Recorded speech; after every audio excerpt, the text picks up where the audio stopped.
and welcome back to Even More News, Monday morning on Tuesday. My name's Katy Stoll. Hi, Katy Stoll. Good morning on this fine Tuesday, Monday. How are you doing? I'm okay. I mean, if I answered it honestly, I think it'd be classified as oversharing, so I'm fine. Then we're having a great morning on this fantastic Tuesday. And we can't wait to talk about the news today. That'll make me feel real good. Yeah. Jonathan is also here, folks. Hi. Hey, too much information, Jono. All right. What are you doing? Sorry. I was going to say a second thing, but now No. keep it to myself. Too much boy, who knew the Oversharing. news would be so newsin'? I did. Cody did. Cody's a psychic. No. He doesn't tell you that because he doesn't want to overshare. But Well, he now they predicts know. the future. No, I just notice patterns. I just am a pattern recognizer. Oh, what patterns did we recognize this weekend, folks? Well, I think he's a weirdo. I think he might be kind of a weirdo. And a liar with bad ideas that he's gonna make everybody do. I'm trying to guess which thing from the last 3 days you're talking about. It's all of them, or All of them? most. I think it's most of them. I think one thing he said was like, "That's kind of funny." What was that thing? I don't even know. I have to assume that there was something that was like kind of like softly funny, where it's like, well, that's not like Would a it be the dangerous Pope thing he thing? said. I didn't think that was funny. I don't find that funny. I'm not offended by it, but it's not funny. I don't know. I don't get it. Everything else is fine, but I draw the line The at line at the mocking the Pope Catholic That's what we know Church. about you. That's what the one thing I know. But one thing we do know is that the White House is becoming just some fucking trolling account with memes. Oh, they're trying Twitter to create account, their yeah. memes. We got a couple of good ones this weekend. The The meme Pope, kings. May the 4th be with you. Oh, right. See, I already forgot about that, and that was just yesterday. Show me the president's veiny arms. Just like all classic Star Wars heroes, Mark Hamill just like ripped dude's chest out. Yeah, red you know lightsaber, how whatever. Red lightsaber. All images of like Jedi look like Vigo, a portrait of Vigo From Ghostbusters That 2? is just what this reminds me of. It is just a Vigo portrait. We are like the buzzing of flies to the him. Carpathian. We are like the buzzing of flies to him. Okay, yeah, let's talk about the important stuff, because I was like online very, very little yesterday, and I was like, why is everyone arguing over the color of the lightsabers that some fucking AI made? Who, like, there's no intention there. It's like, make you look like a badass with a lightsaber. End of prompt.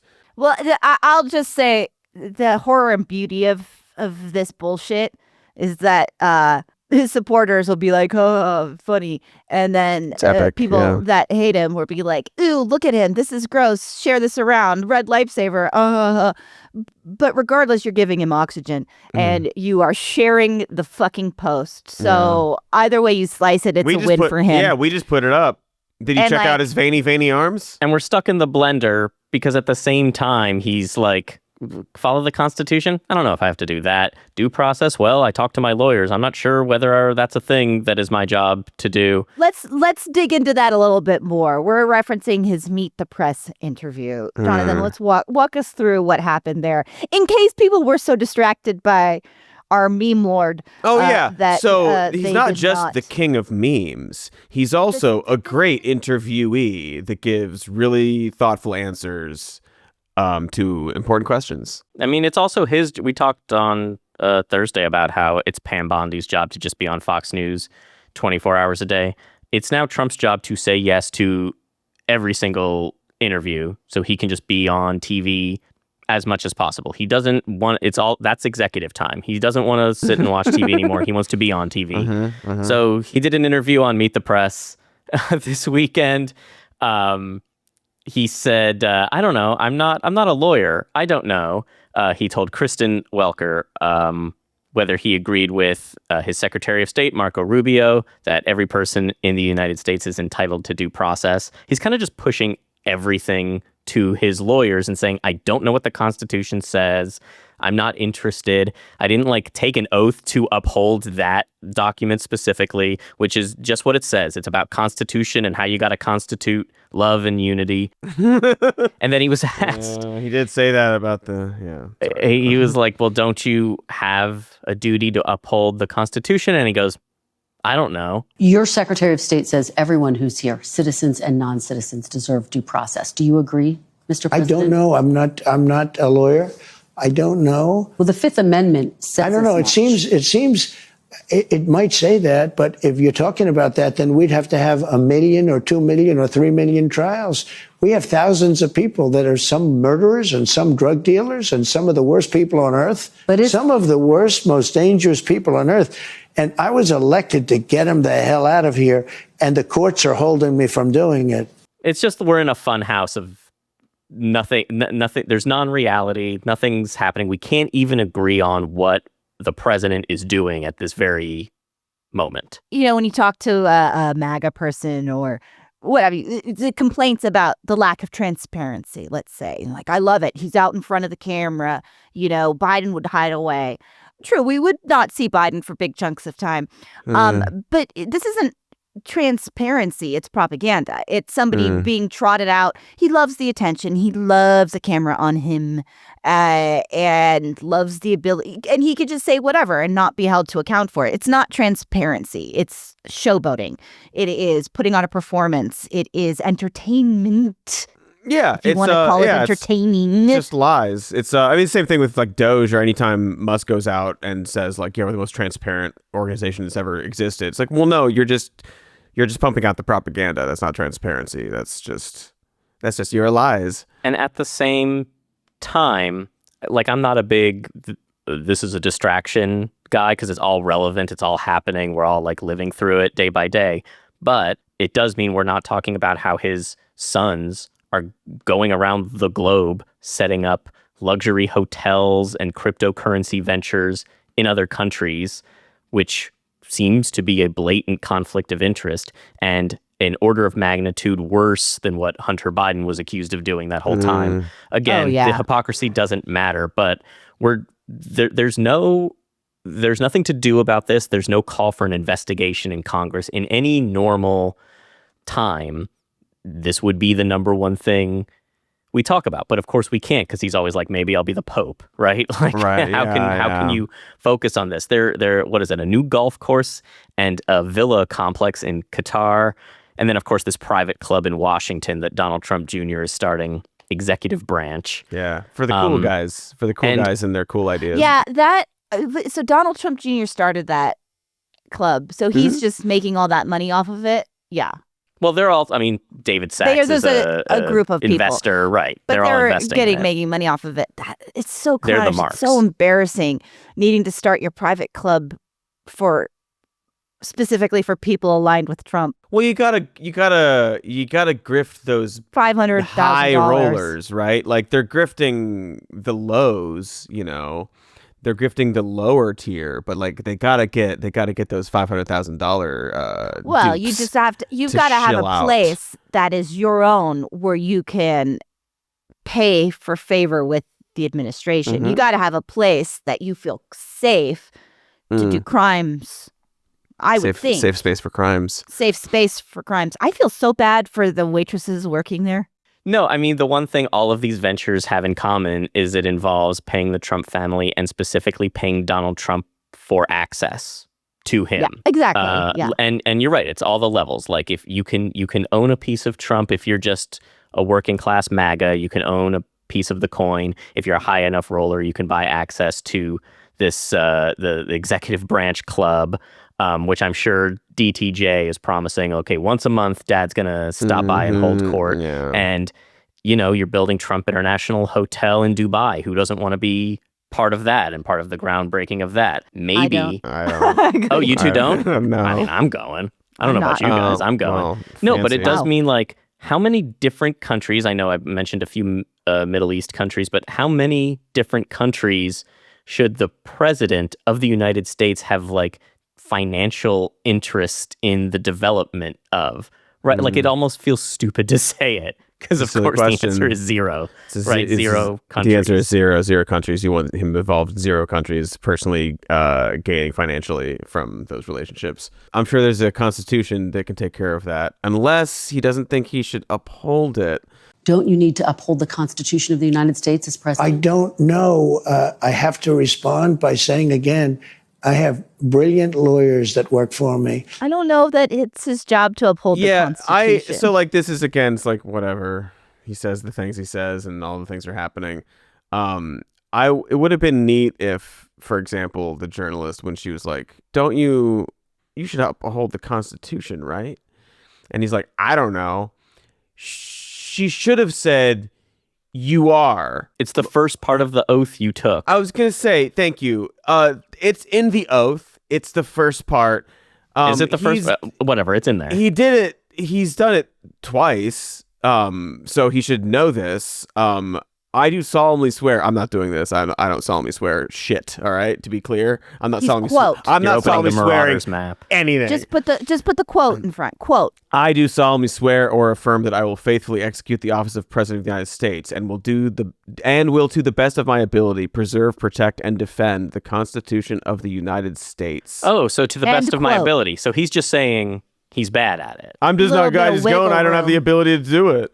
I have lawyers who tell me not to. Sorry. Another fun thing he said this weekend, gonna reopen Alcatraz, scare people off. It's a real symbol. This is so clownish in so many ways. It's so dumb because you can't reopen Alcatraz for various reasons. It's so impractical. The reason they closed Alcatraz, one of the reasons, is it's very expensive to run Alcatraz. You have to bring the food via boat. You have to ship it there. Also, I grew up in the Bay Area. I have been to Alcatraz many times. What did you do? What did I do to go to Alcatraz? Yeah. My dad took me one time my dad took me out of school on a Friday. He's like, let's play hooky. That's a crime in San Francisco? Yeah. And he took me to Alcatraz. And then he took me to the Wax Museum. Thanks, Dad. Let's reopen that too. Make that a prison. Yeah. Let's make Ghirardelli Square a prison. But Alcatraz is a museum. Yeah. Alcatraz is a museum at this point. It is crumbling. The cells are minuscule. Regardless, if you're going to reopen Alcatraz, you would need to tear it down and rebuild it. You know what else was a museum, Katie? A museum that was broken down and needed to be recommissioned and save the world. A little ship called Battlestar Galactica. Okay, Cody. You know what? I was trying to make some fucking points, and clearly that's not the vibe here. I'm just saying, just because it's decommissioned in an old museum doesn't mean it can't step up. It still has a functional boiler room. I know that for a fact, that you can roll through it to get through the flames. There is some VX gas we have to reclaim. I think it's sitting there in little balls. You convinced me. Let's Battlestar Galactic it. Exactly. I feel incensed by most news from this administration. And incensed isn't the right word, but I do know Alcatraz.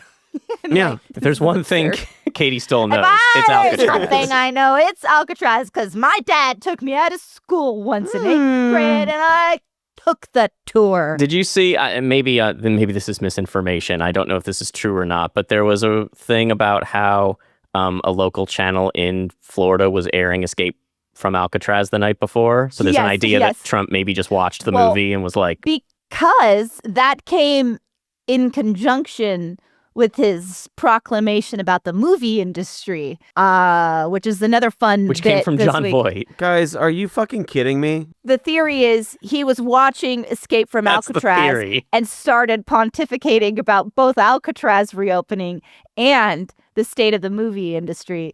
And so, honestly, I believe it. I buy it. I mean, that's exactly what happened. Feeling inspired. That's exactly what happened. That's what happened. That is... Cody looks distressed. So stupid. It's so stupid. Can we get what should we get the perks of being a wallflower airing on that? We should get Girl Interrupted. We should have him watch. How about Now and Then? We should have him watch Dave, the movie Dave. Yeah, we should have him watch Dave. Give him some ideas. Maybe Let's talk about the dolls, how he's still talking about the dolls and the pencils. We played the clip from the cabinet meeting late last week, and then over the weekend, he did so many interviews. I did not watch them all. He said this thing about the dolls and or the pencils, how kids don't need to own as much stuff as they own. 3 or 4 different times. He's like, you can be fine. You don't need 250 pencils. You can have 5 pencils because that's how Americans are wasting their money. And Cody, do you have the quote in front of you about the beautiful baby girl? One of the things he seems to be on and has been on and has been trying to hammer into the American people is that you're going to own less and it's going to be more expensive and you're going to like it. And you're welcome, basically. I don't think a beautiful baby girl that's 11 years old needs to have 30 dolls. I think they can have 3 dolls or 4 dolls because what we were doing with China was just unbelievable. We had a trade deficit of hundreds of billions of dollars with China. When you say they could have $3 instead of $30, are you saying Americans could see empty store shelves? No, I'm not saying that. I'm just saying they don't need to have $30. They can have 3. They don't need to have 250 pencils. They can have 5. So obviously, we need to point out that the phrase "a beautiful baby girl that's 11 years old" is fucking funny. Hilarious. What?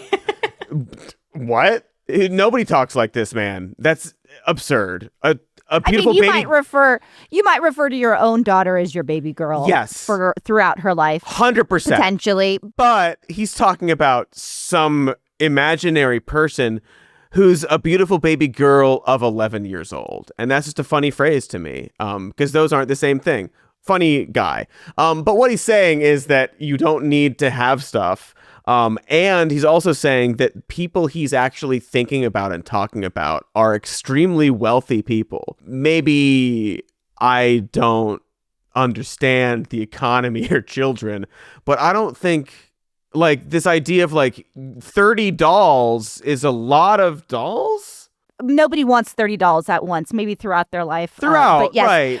But also that is still reserved for people that have a certain economic level to be able to afford them. I think that what really bothers, there's lots of stuff that really bothers me about all of this conversation, but specifically the pencils. Well, pencils break. You need more than one or whatever. Oh, you do need more than a few. It's especially galling in light of budget cuts to the or just dismantling of the Department of Education and the reality of what it is like for schools. And a lot of teachers rely on donations from parents. So, okay, you buy. Also, pencils come in a big old pack. They could come in a big old pack. Actually, we rely on donations from parents and students to bring in supplies. So actually, we kind of do need 250 fucking pencils, you idiots. Yeah. Also, like, just as somebody who's like trying to like slash government and like save money or whatever, it's like you got to buy stuff too. There's also all the reporting of how White House staffers in the White House in general are starting to stockpile toilet paper and other essentials that they imagine will probably be scarce in the near future, or potentially could be. Didn't you hear him? Costs are down. All costs are down. Everything is down other than the thing you carry the babies around in. Nobody talks like this guy. What? A weird man. He's talking about strollers, right? Or a car seat. Or I guess you carry baby them. Bjorn. He's like, you don't need a baby carrier. I see women just wrap scarves around their bodies. You can carry your baby in that. Speaking of strollers, Google Melania golden stroller and you'll see a picture of exactly that. So I do want to talk about Gaza briefly because we haven't in a while, and of course the ceasefire fell apart. We don't know how. Who did that? Why did that happen? And now Israel has announced plans to send tens of thousands of more troops into Gaza to occupy it militarily indefinitely when there's already been a humanitarian crisis there for a year and a half. They're stopping vaccines from going in, pills from going in. maybe that food. There's no food. Yeah. Pantries are running out. There's no humanitarian support coming in. And apparently one of the reasons that Mike Waltz was lost favor in the White House is because he was back channel chatting with the Israelis about how the U.S. might go to war with Iran. And I don't want to distract from Gaza by bringing that up, but it's all part of this huge Trump is the anti-war guy, but also we're not doing anything to stop this, and we're not even paying lip service to it. We're just not talking about it anymore. And I think their silencing of people on student visas is probably going to be pretty effective this spring. It's going to be on U.S. citizen activists and U.S. citizen students be the wall in front of those with student visas if the protests pick up again this spring.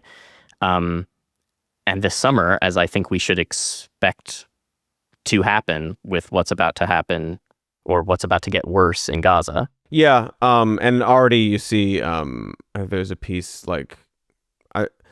over the weekend, I think, about why aren't they protesting? Why they said they cared about Gaza, but now they're not protesting Donald Trump and all this sort of stuff. And it just seems like they're ramping up for this, but also sort of laying blame and sort of trying to you don't actually care about this issue because you're not protesting against this man who will not change his mind at all and will completely sign on to this I guess a new forever genocide. I don't know what to call it. And now we're also mired in this back and forth with the Houthis because, and we all find out about this when we get the updates on our phone from Hegseth, but of course they ramped up operations there. And so now we're already in a proxy war with Iran. And so we have to cross our fingers and hope that Donald J. Trump is no, I'm the anti-war guy. I don't want to get mired in the Middle Eastern war. We have to hope that that's his thought process. For real, that it actually is, instead of the thing that he probably is, which is a liar. And they're the military budget's $1 trillion now. They were going to cut it by several hundred million because of doging, but they're obviously preparing the military. The whole Hegseth thing is we're going to make our military war ready.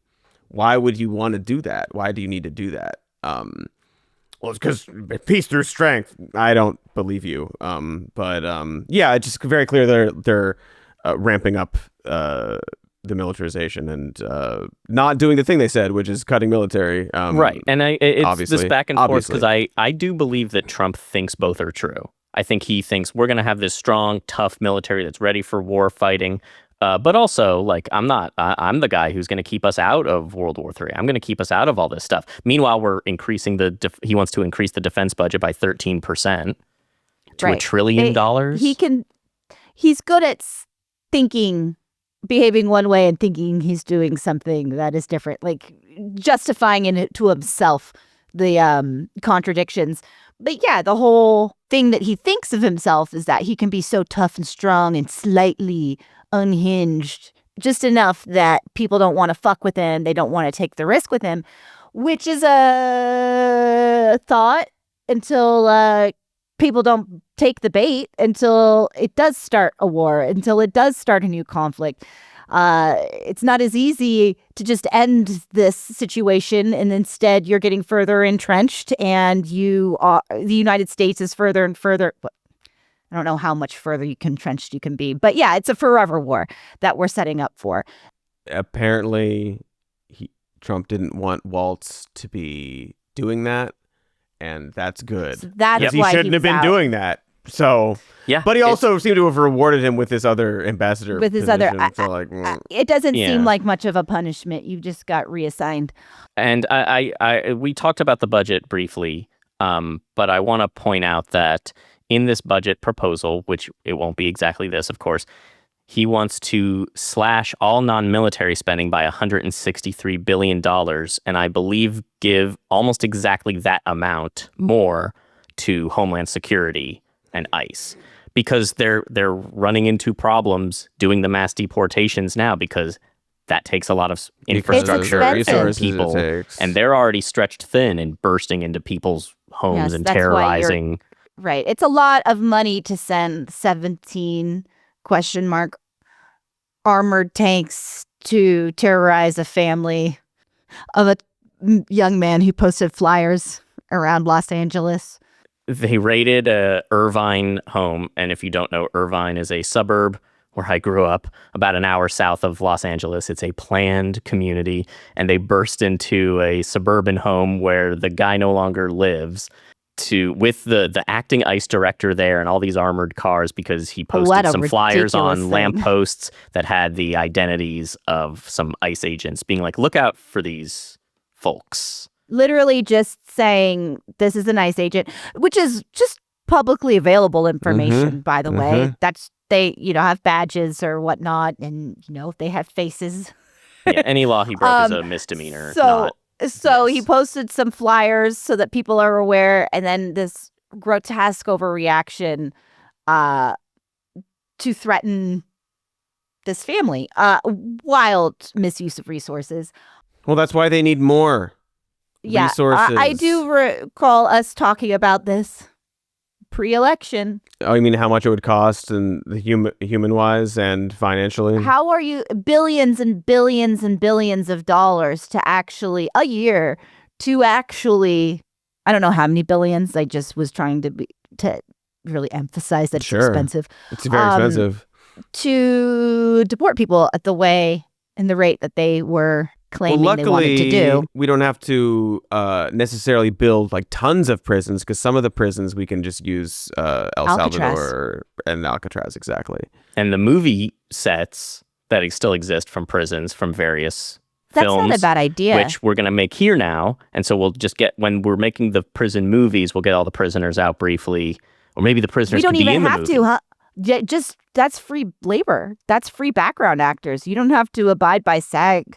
Yeah, I mean, if ICE is definitely, they're not going to get 163 billion or whatever it is. They're going to get more money. DHS and ICE is like guaranteed to get a bunch more money to do more terrorizing of people in their homes. The story about this Oklahoma family is like my worst nightmare.